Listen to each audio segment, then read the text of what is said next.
video should help you with your warm-up today and learning target 14.1.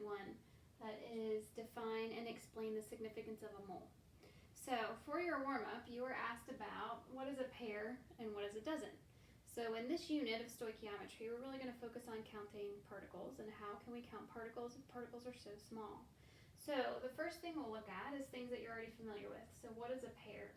How many is a pair? Hopefully you're saying 2. And a dozen, regular dozen, is 12. So now we need to think about what do we have a pair of, or what do we have a dozen of? So if I have the mass of a dozen ants compared to the mass of a dozen pencils, which do we think would be the same? Greater or less than? So a dozen ants versus a dozen pencils. Hopefully we can all think, I know pencils are greater mass than an ant. So if that's the case, if I have the same number of each, the dozen pencils is going to have a greater mass than a dozen ants. What's the same? They're both 12.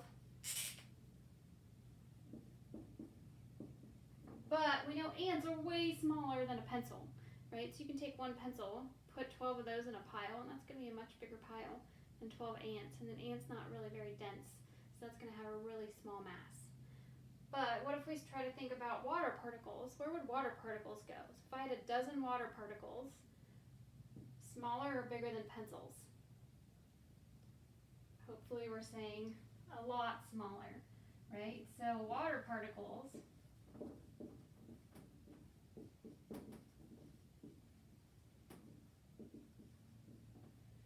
would be much smaller, have a much smaller mass than a dozen ants. How do we know? So we need to remember how to count the size or add up the size of a particle, which we talked about, I think, in Unit 3.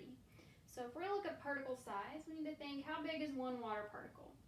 Well, when we look at our water particle, remember we just look up the mass of water. So we have H2O. So we're going to take 2 times 1, which is the mass of hydrogen, 0.01. And remember, since we're looking at one particle, that would get the mass of an AMU. And then we're going to add to that the mass of an oxygen. Oxygen is 16. Atomic mass unit. So then, how big is one water particle? One water particle has a mass of 18.02 AMUs. Okay, so can we see one water particle? Probably not. That's really small, right? So looking at particles or counting particles is very helpful, but we need a number that we can see. So let's try, maybe we need a dozen water particles.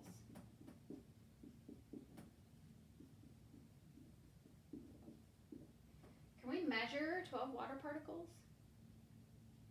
Probably not. We can't even see them. So the mass of one water particle, a water particle is too small for a balance. 12 water particles is still too small for a balance.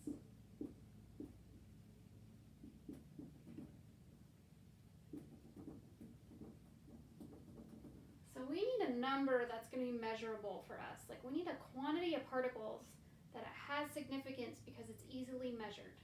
So how do we figure out how many particles that is? So again, 12 is going to be too small. We could go up to like 100, but that's still, again, way too small. So how do scientists figure out a measurable quantity? Well, if we go back to gas laws, maybe you remember something called Avogadro's law.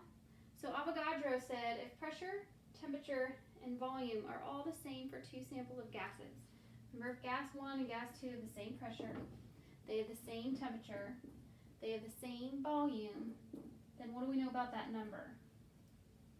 We know that number must be equal. So then Avogadro and some other scientists did a lot of work to try to figure out what is that number of particles.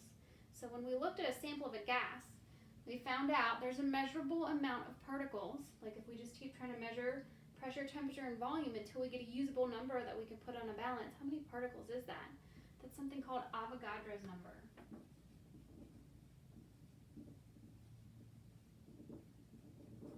And he found actually the amount of particles we need for it to be useful for us to have a measurable amount is huge. It's 6.022 times times 10 to the 23rd. And this is something called, not Avogadro's number, but we know that now a dozen of anything is 12. Well, now 0.022 times 10 to the 23rd of anything is called 1 mole. So 1 mole of anything is 6.023 times 10 to the 23rd. So you could order a mole of donuts at Tim Hortons or a mole of Timbits, and you get that many donuts, right? That's a huge number, and that's a big number for us to kind of wrap our mind around, because we can understand 12. 12 of anything is easy to count. If we try to count up to this number, I don't even think you're really going to make it before you die. So it's a huge number. Why would we need such a huge number? Again, particles are so small.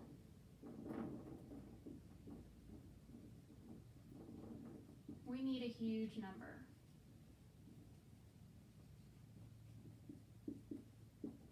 To get a measurable quantity.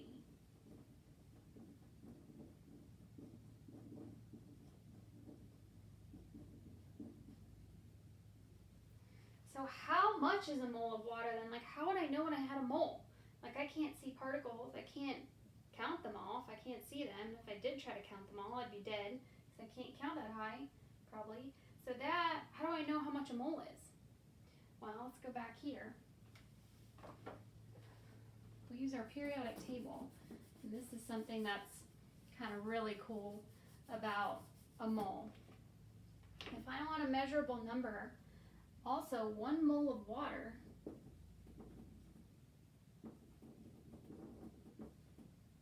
equals 18.02 grams. So this number on the periodic table, that also equals the mass of one particle. When you have this many particles, that's equal to that many mass, or that mass on the periodic table, right? And this is called the molar mass of any chemical. So again, why is this number so significant? Well, for 2 reasons. We need a number that's usable for us. So if I put that on a balance, what does that look like? This many particles of water, I can just zero out my balance, and when my balance reads 18.02 grams, that's 1 mole of water, so I know I have a mole. That's going to give me something to compare, since every particle is a different size. Now I compare number of particles instead of sizes of particles, right? So here we compared number of waters to number of ants to number of pencils. If I want to compare numbers of water to, say, numbers of copper, right, I can just figure out if I can have a mole. How do I know how much a mole is? Like a mole of copper, for example, would just be 63.55 grams. That again is grams in 1 mole. What is the mass of 1 particle of copper? Well, 1 particle is 63.55 AMUs. Stands for a particle. So now this mole number gives me a quantity that is useful because I can put it on a balance and it's something I can see. How does this compare for different chemicals, or how big is actually a mole? That's our next follow-up. So the next thing you probably want to do is watch one of those or both of the videos that are on the portal and are on Schoology that talk about how big a mole is. So like if I had a mole of donuts, how far on earth would that cover? If I had a mole of basketballs, how much would that cover? If you were given a mole of dollars, so instead of $1 million, you had this many dollars, how much money could you spend every day of your life? These will show you kind of how big a mole is, which in turn maybe will fascinate you by how small an actual particle actually is, that we need such a big number. And then the next activity you're going to do is to show you what does a mole look like of different types of particles. Okay, if you have any questions, please just let me know. Have a good one.